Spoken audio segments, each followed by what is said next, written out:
Hello guys, मेरा नाम शिव है और मैं इंडिया से हूँ। बेसिकली मैं उत्तराखंड से बिलोंग करता हूँ। आज आपके सामने मैं ये वीडियो लेके आया हूँ जिसमें मैं आपको बताऊँगा कि कैसे आप किसी भी टॉपिक को बहुत ही अच्छे तरीके से एक्सप्लेन कर सकते हैं। और अगर आपको कोई कोई क्वेश्चन पूछता है या आपको कोई प्रेजेंटेशन देने के लिए बोलता है तो आप कैसे इंग्लिश में बहुत अच्छे से अपने आप को प्रेजेंट कर पाएंगे। और कोई भी टॉपिक हो, चाहे वो इंटरव्यू में पूछा गया हो, आपके क्लास में पूछा गया हो या कहीं एनी अदर ऑनलाइन प्लेटफॉर्म में पूछा गया हो, आप उसको इतने अच्छे से एक्सप्लेन कर पाएंगे जैसा कि आप चाहते हैं।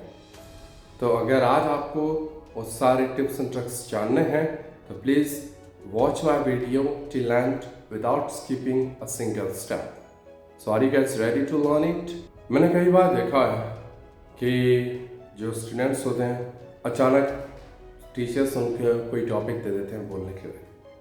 कई बार जब आप इंटरव्यू में होते हैं तो अचानक इंटरव्यूअर्स आपको कोई सवाल दे देते हैं आंसर करने के लिए, और कई बार वो कोई टॉपिक आपको दे देंगे बोलने के लिए। ऐसा ही जीडी राउंड में भी होता है, जनरल डिस्कशन, जिसमें कि आपको कोई टॉपिक मिल जाता है और आपको उसके ऊपर बोलना पड़ता है। और हम लोगों को ये नहीं पता होता कि कैसे हम उस टॉपिक के बारे में बोलें, चाहे हमें उस टॉपिक के बारे में इंफॉर्मेशन हो या ना हो, लेकिन we fumble most of the time while explaining a topic. Why? इन्हीं सभी कारणों के बारे में आज हम बात करेंगे और साथ ही हम सीखेंगे कि कैसे हम एक टॉपिक को बहुत ही अच्छे तरीके से एक्सप्लेन कर सकते हैं। तो आज मैं आपको 10 वो गोल्डन रूल्स बताऊंगा जो कि आप एक टॉपिक एक्सप्लेन करने के समय पे इस्तेमाल कर सकते हैं, और किसी भी टॉपिक को आप ऐसे एक्सप्लेन कर सकते हैं जैसे कि आप अपनी साइड से चाहते हैं। देखिए, पहली और सबसे ज़रूरी बात, जो पहला स्टेप है वो है एक्टिव लिसनिंग। इसका मतलब है ध्यान से सुनना।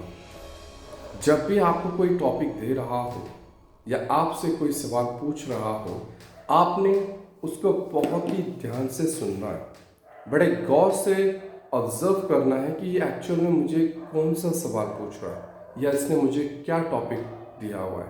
क्योंकि अगर हम ध्यान से सुनेंगे नहीं तो क्या होगा, he is asking about Agra and we will talk about ghagra, and that doesn't make any sense, right? So बड़े गौर से सुनिए कि इसने मुझे क्या टॉपिक दिया है, तभी आप उस टॉपिक को उस तरीके से एक्सप्लेन कर पाएंगे जैसा कि टॉपिक पूछने वाला आपसे चाहता है, और आप किसी भी इंटरव्यू को, किसी भी टेस्ट को, किसी भी एग्ज़ाम को बहुत ही आसानी से क्लियर कर सकते हैं। तो अपना पूरा फोकस जब वो टॉपिक दे रहे हों, बोल रहे हों, तो उसमें रखिए। Active listening is must at that point of time. ठीक है, एक बार आपने टॉपिक को बहुत ही ध्यान से सुन लिया, समझ लिया, अब नेक्स्ट स्टेप क्या है? Collection of information. इसका मतलब है अब आपने वो जो सवाल है या जो टॉपिक है उसके बारे में जानकारी को इकट्ठा करना है। अगर आप उस जानकारी को इकट्ठा नहीं करेंगे तो बोलते समय आपको हिचकिचाहट होगी, आप फंबल करेंगे, आप स्टक करेंगे, आप अटकेंगे कई बार कि मैं मुझे क्या बोलना है। ठीक है, तो जानकारी को इकट्ठा करना बहुत ही ज़रूरी है। देखिए, इस टाइम पे दो चीज़ें होंगी, या तो आपको उस टॉपिक के बारे में पता होगा या फिर उस टॉपिक के बारे में नहीं पता होगा। वो पहली बार आपने सुना होगा, या अचानक कई बार कोई कुछ पूछ लेता और हमें इतना उसके बारे में पता नहीं होता है। ठीक है, दो ही कंडीशन होंगे। कंडीशन फर्स्ट, अगर आपको उसके बारे में पता है, no doubt you can explain the topic as you want in a flow. But in case अगर उस टॉपिक के बारे में आपको नहीं पता तो आप क्या करेंगे? घबराना नहीं है, डरने की कोई बात नहीं है। ऐसा नहीं है कि सबको सब चीज़ पता है। No one is perfect in this whole world. Every single person have some perfection with lot of imperfections, right? अगर आपको उस टॉपिक के बारे में नहीं पता है तो आपने क्या करना है, आपने अपने दिमाग में सोचना है, यानी आपकी जो एक पैसिव मेमोरी होती है, यानी सबकॉन्शियस माइंड जो होता है, आपने थोड़ा उस पर जोर डालना है और ये सोचना है कि क्या पहले आपने इस टॉपिक के बारे में कभी कुछ सुना है, क्या आपने इस टॉपिक के बारे में पहले कभी कुछ पढ़ा है, क्या आपने इस टॉपिक के बारे में कभी कुछ लिखा है, या कभी आपने इस टॉपिक के बारे में अपने दोस्तों से कुछ डिस्कशन किया हो। ये सारी चीज़ें आपके दिमाग में आनी चाहिए और शायद आपको याद आ जाए कि हाँ, मुझे याद आया जब मैं क्लास 10th में था तब मैंने इस टॉपिक के बारे में पढ़ा था। अब आपने उन वहाँ से जो आपकी सबकॉन्शियस माइंड में जो डेटा डिपॉजिट है, स्टोर है, उसे आपने क्या करना है, अपनी एक्टिव मेमोरी में लेके आना है। इसको कहते हैं कलेक्शन ऑफ इंफॉर्मेशन। आपने जानकारी इकट्ठा कर ली है, collection is done. Now third step is interpretation of information. What is it? इसका मतलब है कि अब आपने इंटरप्रिटेशन करना है। अपने जो इन्फॉर्मेशन आपने कलेक्ट की है टॉपिक को एक्सप्लेन करने के लिए, उसको आपने प्यूरिफाई करना है, यानी फिल्टर करना है, उसको छानना है। क्योंकि जो भी आपको पता है, ऐसा तो नहीं है ना कि सब कुछ जरूरी है। टाइम लिमिट भी होगी, शब्दों की भी लिमिट हो सकती है। अगर आप सब कुछ बोल देंगे तो जो आपकी टाइम लिमिट है या जो शब्दों की लिमिट है, हो सकता है आप उतनी ही चीज़ें कवर कर पाएँ जितनी आपको पता है, बट जो ज़्यादा अच्छी चीज़ें आपको पता थी उस टॉपिक के बारे में वो रह गई हो। इसीलिए प्यूरिफिकेशन इज मस्ट, राइट। सो इसी को कहते हैं इंटरप्रिटेशन। आपने उन्हीं चीज़ों को अपने एक्सप्लेनेशन में एक्सप्लेन करना है जो चीज़ें मैंडेटरी हैं, जो बहुत ही इंपॉर्टेंट है। बाद में आप कुछ एडिशनल इंफॉर्मेशन दे सकते हैं अगर आपके पास टाइम बच जाता है या वर्ड्स लिमिट बढ़ जाती हैं या ऐसा कुछ, बट इनिशियल स्टेज में आपको सिर्फ इंटरप्रिटेशन में ध्यान देना है, जरूरी चीज़ों में ध्यान देना है, ठीक है। और जो फालतू की चीज़ें हैं उसको स्किप कीजिए, हटा दीजिए। वो इररिलेवेंट इंफॉर्मेशन देने की ज़रूरत नहीं है। You don't need to beat around the bush, just try to hit nail on the head, right? Okay, if interpretation is done, तीसरा स्टेप क्या है? इसको कहते हैं ऑर्गेनाइजिंग ऑफ थॉट्स और ऑर्गेनाइजिंग ऑफ इंफॉर्मेशन। अब आपको जो भी इंफॉर्मेशन आपने कलेक्ट की थी, फिर उसको इंटरप्रेट किया था, तीसरा जो स्टेप है इसमें कहते हैं ऑर्गेनाइजिंग। यानी अब आपको अपने जो थॉट्स हैं, आपकी जो जानकारी है, उसको क्या करना है? ऑर्गेनाइज करना है एक सिस्टमैटिक तरीके से। क्योंकि अगर आप उसको सिस्टमैटिक तरीके से ऑर्गेनाइज नहीं करेंगे तो वो एकदम बिखर जाएगा, आपको समझ में नहीं आएगा, वो एक जंबल सा हो जाएगा, पजल हो जाएगा, जो आपको बनाते समय बहुत दिक्कत आएगी जब आप एक्सप्लेन करेंगे उन चीज़ों को। इसलिए आपने इस चीज़ का बहुत ही विशेष ध्यान देना है कि आप ऑर्गेनाइज करें अपने थॉट्स को। ऑर्गेनाइजिंग ऑफ थॉट्स में होता क्या है? ज़्यादा कुछ नहीं, आपने प्रायोरिटी सेट करनी है कि कौन सी चीज़ सबसे ज़्यादा इम्पॉर्टेंट है उसको सबसे पहले बोलना है, जो चीज़ सबसे कम इम्पॉर्टेंट है उसको सबसे आखिरी में बोलना है, और जो चीज़ एक बैलेंस अमाउंट में इम्पॉर्टेंट है उसको मिडिल पार्ट में रखना है। होता है ना, introduction, middle part and then conclusion. इस वे में आपको अपना थॉट्स को ऑर्गेनाइज करना है, तभी आप एक टॉपिक को बहुत ही अच्छे तरीके से एक्सप्लेन कर पाएंगे, ठीक है। अब ऑर्गेनाइजिंग हो चुकी है। ऑर्गेनाइजिंग के बाद जो नेक्स्ट स्टेप है वो होता है एग्जीक्यूशन ऑफ इंफॉर्मेशन। एग्जीक्यूशन क्या है? एग्जीक्यूशन कुछ भी नहीं है, अब आपको एग्जीक्यूट करना है अपने आप को। यानी अब आपका टर्न आ चुका है बोलने का, टॉपिक को एक्सप्लेन करने का। अब आपको नाम लिया जा रहा है कि now this is your turn to explain the topic, now please explain the topics, now go ahead, right. और इस समय ये जो स्टेप है ये सबसे ज़्यादा इम्पॉर्टेंट है मेरे बताए गए सभी स्टेप्स में। क्यों? क्योंकि जो एग्जीक्यूशन ऑफ इंफॉर्मेशन होता है ना, जब आपको बोलना होता है ना, इसके बाद आपके पास कहीं से कोई मदद नहीं आने वाली, कोई आउटर मदद नहीं आने वाली। इनफैक्ट आपकी इनर मदद भी आपकी कुछ खासा काम नहीं करेगी, क्योंकि यहाँ पे आपके पास बहुत ही कम समय है कुछ भी सोचने का। मीन्स जो है वो है, जो आपके दिमाग में है, जो भी आपने सीखा है, प्रैक्टिस की है, वो अब आपको बोलना है। तो ध्यान दीजिएगा, जब आप एग्जीक्यूशन कर रहे हो आपके दिमाग में कोई भी अदर थॉट्स नहीं आने चाहिए। सिर्फ एक चीज़ दिमाग में आनी चाहिए कि एक टॉपिक आपको मिला है, आपने अच्छे से इसको पढ़ा है, तैयारी की है और अब आपको बोलना है। मीनवाइल अगर आप कोई मिस्टेक कर भी देते हैं तो आपको उसके बारे में सोच के एंशियस नहीं होना है, नहीं तो आपका पूरा का पूरा एक्सप्लेनेशन बिगड़ जाएगा। ठीक है, अगर आपने कुछ सोचना ही है, एक बार आप टॉपिक एग्जीक्यूट कर लीजिए।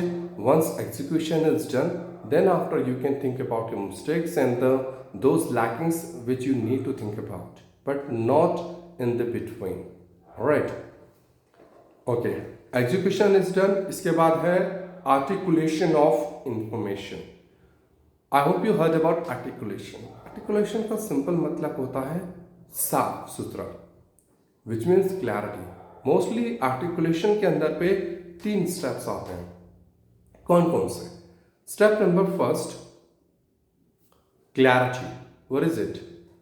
Clarity of thoughts. आपके विचारों में स्पष्टता होनी चाहिए, आपकी आवाज में स्पष्टता होनी चाहिए, आपके जो सेंटेंस आप बोल रहे हैं वो बिल्कुल साफ होने चाहिए, बिल्कुल स्पष्ट होने चाहिए, ताकि जो सुने उसको हर चीज वैसे ही समझ में आए जैसा कि आप उसको समझाना चाहते हैं। राइट। सेकंड सी का मतलब होता है कंप्लीटनेस, यानी पूरा का पूरा बोलना। ऐसा नहीं कि आपने आधी इंफॉर्मेशन दे दी। अगर आप किसी चीज के बारे में अपने एक्सप्लेनेशन के दौरान आधी इंफॉर्मेशन देते हैं तो उसके मार्क्स कटते हैं, वो बहुत ही भद्दा लगता है सुनने में, और people would be in dilemma what exactly wanted to explain. उनको समझ में ही नहीं आएगा कि आप बताना क्या चाहते थे। इसीलिए जब भी आप एक्सप्लेन करें किसी चीज को, उसको पूरी तरीके से एक्सप्लेन करें, top to bottom. Now third C stand for correctness. इसका मतलब है सत्यता, यानी जब आप कोई चीज एक्सप्लेन कर रहे हो, कोई बात आप बता रहे हो, वो सच पे बेस्ड होनी चाहिए, यानी आप बिल्कुल सही और सच्ची इंफॉर्मेशन दें। क्योंकि अगर आप सही इंफॉर्मेशन देंगे तो लोगों का विश्वास आप पे बना रहेगा। जो आपके लिसनर्स हैं उनको आप पे पूरा भरोसा होगा कि हाँ, इन्होंने मुझे ये चीज़ बताई थी और ये चीज़ बिल्कुल सही है। और ये सबसे ज़रूरी चीज़ होती है, क्योंकि this is the only thing which builds a very auspicious and pure relationship between a speaker and a listener. So mutual understanding should be there. This is the only way that you can connect yourself with your listeners. तो please make sure कि जब आप कुछ बता रहे हो वो authentic होना चाहिए, करेक्ट होना चाहिए। छोटी मोटी गलतियाँ वो एक्सेप्टेड है। मैं ग्रामर की इसमें बात नहीं कर रहा हूँ, मैं बात कर रहा हूँ कि जो जानकारी आप दे रहे हैं वो ऑथेंटिक होनी चाहिए, should be based on some authenticity. Right, okay. अब आर्टिकुलेशन इज डन। इसके बाद होता है ornamentation. What is ornamentation? Ornamentation का सिंपल मीनिंग होता है decoration. You need to decorate your spoken part, your explanation. And how will you do that? बहुत आसान है। आप कैसे सजाते हैं कई चीज़ों को, आपने सेम अपने एक्सप्लेनेशन को भी ऐसे ही सजाना है। सजाने का मतलब वो थोड़ा आकर्षित दिखना चाहिए, जिससे कि आप लोगों को इन्फ्लुएंस कर सको, उनका अट्रैक्ट कर सको, उनका ध्यान अपनी तरफ खींच सको। क्योंकि अगर आप बोल रहे हो और कोई भी आपको सुन नहीं रहा है तो उसका कोई फायदा नहीं है। राइट। तो जब आप बोलो, लोग आपको सुनने के लिए ज़्यादा से ज़्यादा इकट्ठा हो, ज़्यादा से ज़्यादा वो आपको पसंद करें, आपको सुनना पसंद करें, आपसे सीखना पसंद करें। और वो कैसे मुमकिन है? जब आप उनको वो चीज़ दोगे जो वो चाहते हैं। यानी आप अपने एक्सप्लेनेशन के दौरान अगर आप कुछ अच्छी वोकैबुलरीज यूज़ करते हैं तो definitely people would be attracted towards you. आप कुछ इडियम्स इस्तेमाल कर सकते हैं, जैसे a piece of cake, beat around the bush, I'm in cloud 9. These are some common idioms, right? और आप कोई इलस्ट्रेशन दे सकते हैं, लाइफ का कोई ऐसा इंसिडेंट जो आपके साथ हुआ, आप उसको अपने एक्सप्लेनेशन के साथ कनेक्ट कर सकते हैं। कोई कोटेशन आप इसमें मेंशन कर सकते हैं। इट डिपेंड्स कि आपके पास टॉपिक क्या है और जो पब्लिक आपको सुन रही है वो किस टाइप की पब्लिक है, उसके अकॉर्डिंग आपने अपने एक्सप्लेनेशन को डेकोरेट करना है, राइट? क्योंकि जितनी अच्छी सजावट उतना अच्छा लोग आपको सुनने के लिए प्रेरित होंगे और वो आपकी तरफ अट्रैक्ट होंगे। इसके बाद आता है immersion of information. I hope you heard about immersion. Immersion का मतलब क्या होता है? इमर्जन का मतलब होता है अपने आप को पूरी तरह से डुबो देना, यानी अपने आप को पूरी तरह से निछावर कर देना। इसका मतलब आपने एक बहुत अच्छा तालमेल अपनी आत्मा, अपनी जो विचार, जो आपके थॉट्स आपके दिमाग में हैं, और the words which you are using while explaining, right, इन तीनों चीज़ों का एक बहुत अच्छा तालमेल बनाना है। जितना अच्छा ये तालमेल होगा उतना अच्छा आप अपने आप को रिप्रेजेंट कर पाएंगे। आपने जब एक्सप्लेन करते हैं कोई टॉपिक, अपनी फीलिंग, अपने इमोशंस को अपने साथ कनेक्ट करना है। You have to feel the topic from your inside.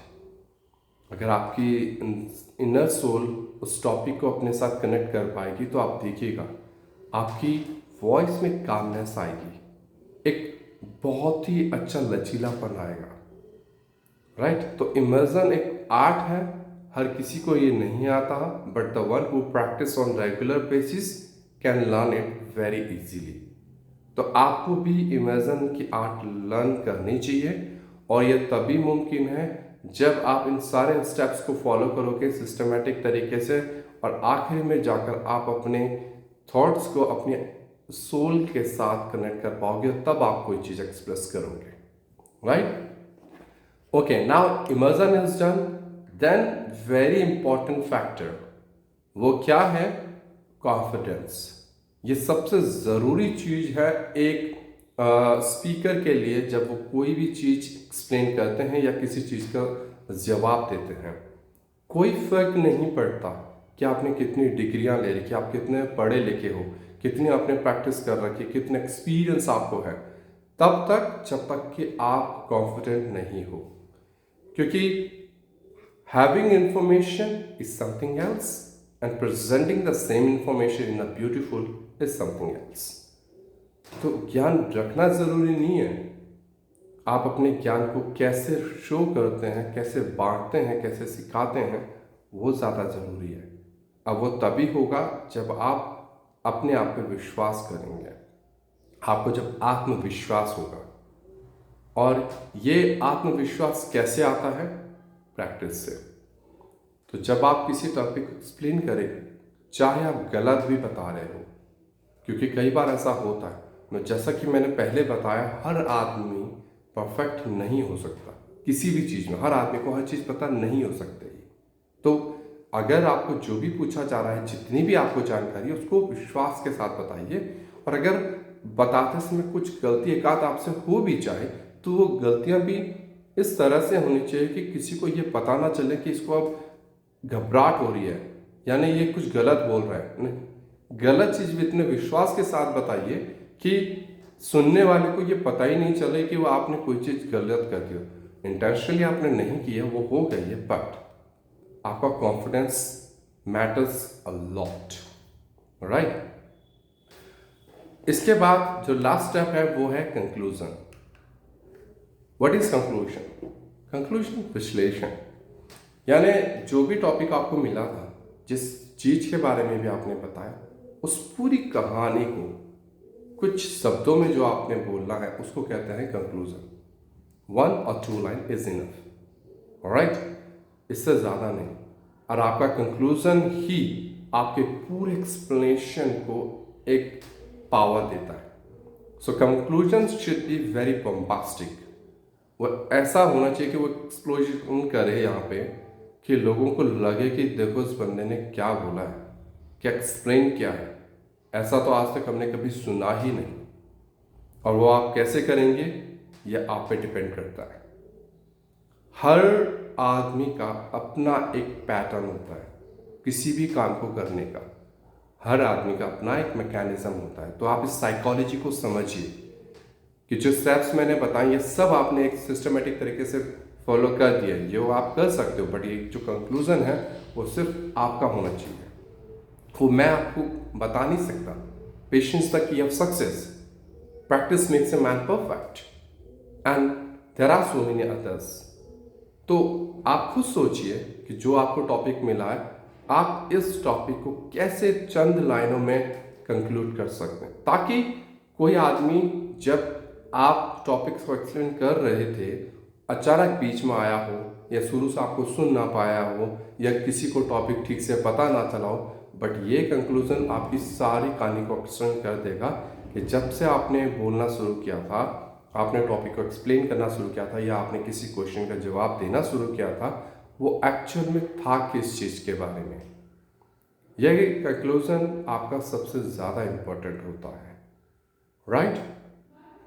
So guys, मेरे पास जो मेरे मैजिकल टिप्स एंड ट्रिक्स थे एक टॉपिक एक्सप्लेन करने के, वो मैं आपको बता चुका हूँ।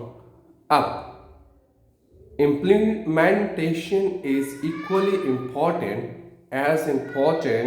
water for fish, right?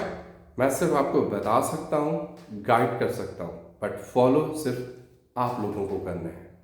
But विश्वास कीजिए, since I have started my journey of learning this language till now, I have been following these steps in a chronological manner, and I can see those magical impact on my speaking as you guys are speaking from yours, right? So in steps को follow कीजिए, और please मुझे comment section में बताइएगा आपको मेरा video कैसा लगा। कोई फीडबैक अगर मेरे लिए है, कोई सजेशन, कोई एडवाइस अगर आप चाहते हैं इस वीडियो के बारे में, तो आप बिल्कुल फ्री माइंड होके मुझे लिख सकते हैं कमेंट में, और चाहे तो आप मेरे टेलीग्राम आईडी में भी मुझे कांटेक्ट कर सकते हैं। इसके अलावा अगर आपके पास कुछ ऐसा है जो आप चाहते हैं कि मैं उसके बारे में वीडियो लेके आऊँ, तो मैं वो भी वीडियो बना के आपके सामने ला सकता हूँ। कोई भी पर्टिकुलर टॉपिक आपके पास है, ठीक है? और मुझे ऐसा लगता है गाइस, जो मैं अपना बेस्ट यहाँ पे दे रहा हूँ, तो मैं चाहता हूँ कि आप लोग भी कोऑपरेट करें। प्लीज़ मेरे इस वीडियो को लाइक कीजिएगा, शेयर कीजिएगा अपने दोस्तों के साथ जो भी इंग्लिश सीखने के इच्छुक हैं। साथ ही मेरे चैनल को सब्सक्राइब कीजिएगा, और बेल आइकन को प्रेस करना बिल्कुल नहीं भूलिएगा, क्योंकि यही बेल आइकन आपको मेरे जो अपकमिंग वीडियोस होंगे उसका नोटिफिकेशन देगी, राइट? सो आखिर में सिर्फ आपसे यही बोलूँगा, keep talking, keep learning, keep shining, keep sharing, keep practising, and be the best version of yourself. Bye guys, take care, wish you all the best for your bright future and English journey.